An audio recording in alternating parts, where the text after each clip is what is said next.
When Quentin Tarantino first started shaping what would eventually become the Hateful Eight, the idea was very different from the film we know today. In fact, it began as a follow-up to Django Unchained. After the success of Django, Tarantino toyed with the idea of returning to that violent, morally gray post-Civil War world, only this time with Django himself as the connecting thread. The concept was to create a Western ensemble movie where Django would find himself trapped among a group of dangerous strangers during a blizzard, each hiding secrets, each capable of betrayal. Tarantino envisioned Django as a bounty hunter who had become something of a legend. Years after freeing Brumhilde and fighting his way through the South, he was now an experienced gunfighter, wandering through the American frontier.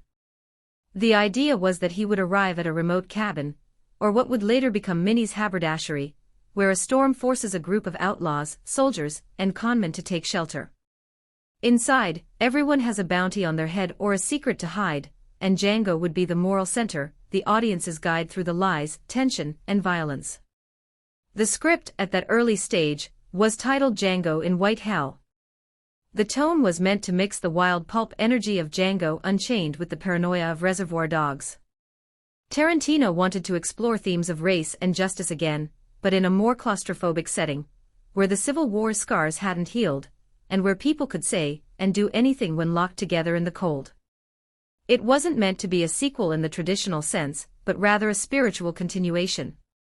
Django's presence would carry the emotional weight of the story, a man who had seen too much bloodshed but couldn't escape it. However, as Tarantino developed the script, he realized that Django's character created a problem. Django was already too heroic, too moral for the story Tarantino wanted to tell. The film he envisioned was about mistrust, deception, and the absence of clear heroes.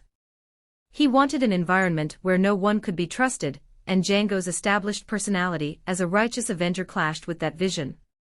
Tarantino didn't want the audience to have anyone to root for completely, he wanted everyone to be guilty, flawed, and dangerous.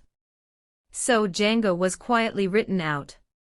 The lead role evolved into Major Marquis Warren, the character Samuel L. Jackson would eventually play.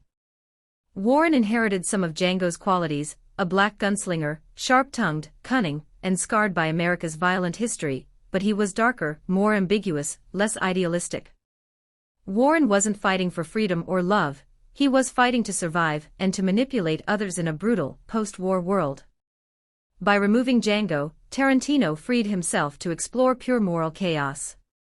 The Hateful Eight became less about justice and more about the collapse of it, how people justify murder, racism, and greed in a land built on lies. Without Django's H.